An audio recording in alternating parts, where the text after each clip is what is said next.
Hello friends, welcome to bliss cinemas. இன்னைக்கு நம்ம Tamil டப்பிங்ல Disney plus ஹாட்ஸ்டார்ல release ஆயிருக்க வாழ பயோபிக் ஆஃப் பில்லியன் பாய்ஸ் படம் எப்படி இருக்குன்னு பார்க்க போறோம். வாங்க வீடியோக்குள்ள போகலாம். இந்த படம் பார்த்தீங்கன்னா இந்த வருஷம் ரிலீஸ் ஆயிருக்க ஒரு காமெடி டிராமா. இதோட ரன் டைம் பார்த்தீங்கன்னா 2 hours 5 minutes இருக்கு. இந்த படத்தை ஆனந்த் மேனன் டைரக்ஷன் பண்ணியிருக்காங்க. இதுல அனு ஆஷித், சாஃப் ப்ரோஸ், ஹாசிர் மற்றும் பலர் நடிச்சிருக்காங்க. இப்போ இந்த படம் எப்படி இருக்கு பார்க்கலாமா வேணாமா, யாரெல்லாம் பார்க்கலாம் அப்படின்றத இந்த வீடியோல தெளிவா பார்க்கலாம். இப்போ இந்த படத்தோட கதையை பத்தி பார்க்கலாம். இந்த படத்தோட கதையை பார்த்தீங்கன்னா ஒரு 5 பசங்க ஸ்கூல் படிச்சுக்கிட்டு இருக்காங்க. அவங்க ஸ்கூல்ல பயங்கர ஜாலியா ஃபன் பண்ணிக்கிட்டு வீட்டு பேச்சையும் கேட்காம ரியாலிட்டி என்னன்னே தெரியாம வாழ்றாங்க. எல்லா பசங்களையும் போலதான். அதே மாதிரி காலேஜுக்கு போறாங்க. அங்கேயும் பயங்கரமான ஒரு ஜாலியா என்ஜாய் பண்ணி பேரண்ட்ஸை மதிக்காம இவங்க ஒரு கட்டத்துல காலேஜ் முடிச்சு வந்ததுக்கு அப்புறம் ரியாலிட்டியில என்ன பிரச்சனை எல்லாம் சந்திக்கிறாங்க, கடைசியில இவங்க மெச்சூர் ஆனாங்களா இல்லையா அப்படின்றது தான் இந்த படத்தோட முழு கதையே. இப்ப இந்த படத்தோட பாசிட்டிவ் நைட் பத்தி பார்க்கலாம். பாசிட்டிவ், தமிழ் டப்பிங் ரொம்ப நீட்டா லிப்சிங் கூட பண்ணி கொடுத்திருக்காங்க. ஸ்டோரி பிளாட் பொறுத்தவரை பாத்தீங்கன்னா இது ஒரு இன்ட்ரெஸ்டிங்கான ஸ்டோரி பிளாட்னே சொல்லலாம். நார்மலா பசங்க ஸ்கூல் படிக்கும் போது காலேஜ் படிக்கும் போது ரொம்ப ஜாலியாவே இருப்பாங்க. ஆனா வெளியே வந்ததுக்கு அப்புறம் தான் உங்களுக்கு ரியாலிட்டியே புரியும். அந்த கான்செப்ட்ல இந்த படத்தை எடுத்திருக்காங்க. பெர்ஃபார்மன்ஸஸ் பார்க்கும்போது படத்தில் நடிச்சிருக்க எல்லாருமே ஒரு சூப்பரான பெர்ஃபார்மன்ஸே கொடுத்திருக்காங்க. குறிப்பா அந்த 5 பசங்களா இருக்கட்டும், அதே மாதிரி அவங்க பேரண்ட்ஸா இருக்கட்டும், எல்லாருமே அல்டிமேட்டா பண்ணிருக்காங்க. அதே மாதிரி கேரக்டர் ரைட்டிங் பாத்தீங்கன்னா கேரக்டர் எல்லாமே சூப்பராகவே எழுதி எடுத்திருக்காங்க. படத்துல வர காமெடி போர்ஷன்ஸ் எல்லாம் பாத்தீங்கன்னா ரொம்ப நீட்டாக ஒர்க் அவுட் ஆயிருக்கு. ஸ்டார்டிங்ல இருந்து எண்ட் வரைக்குமே அது நல்லாவே இருக்கு. அதே மாதிரி இவங்க ஃப்ரெண்ட்ஷிப் பத்தி பேசின விஷயமா இருக்கட்டும், லவ் பத்தி பேசின விஷயமா இருக்கட்டும், அதே மாதிரி ஸ்கூல் லைஃப்ல பசங்க எப்படிலாம் என்ஜாய் பண்றாங்க, காலேஜ் லைஃப் எப்படிலாம் இருக்கு அப்படின்னு காமிச்சிருக்க விஷயம் எல்லாமே ரொம்ப சூப்பரா இருக்கு. அதே மாதிரி நம்ம கனெக்ட் ஆகிற மாதிரியும் இருக்கு. டெக்னிக்கல் ஆஸ்பெக்ட்ஸ்லயும் படம் சவுண்டாவே இருக்கு. சினிமாட்டோகிராஃபிலாம் சூப்பரா பண்ணி கொடுத்திருக்காங்க. சவுண்ட் எஃபெக்ட்ஸ், பிஜிஎம் எல்லாமே நல்லாவே இருக்கு. ஸ்கிரீன் பிளேஸும் பார்க்கும்போது படத்தை இன்ட்ரெஸ்டிங்காவே எழுதி எடுத்திருக்காங்க.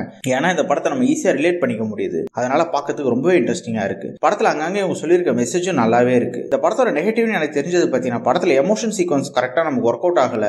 அது கொஞ்சம் அந்நியமா இருந்தது. அதே மாதிரி கிளைமேக்ஸும் கரெக்டா முடிக்கலன்னு சொல்லலாம். ஓவராலா பார்த்தீங்கன்னா இந்த படம் ஒரு ஒன் டைம் வாட்சபிள் படம் தான். படத்துல அடல்ட் கண்டென்ட்லாம் இல்ல, ஃபேமிலியோட ட்ரை பண்ணலாம். இன்னொரு வீடியோல சந்திக்கலாம். தேங்க்யூ.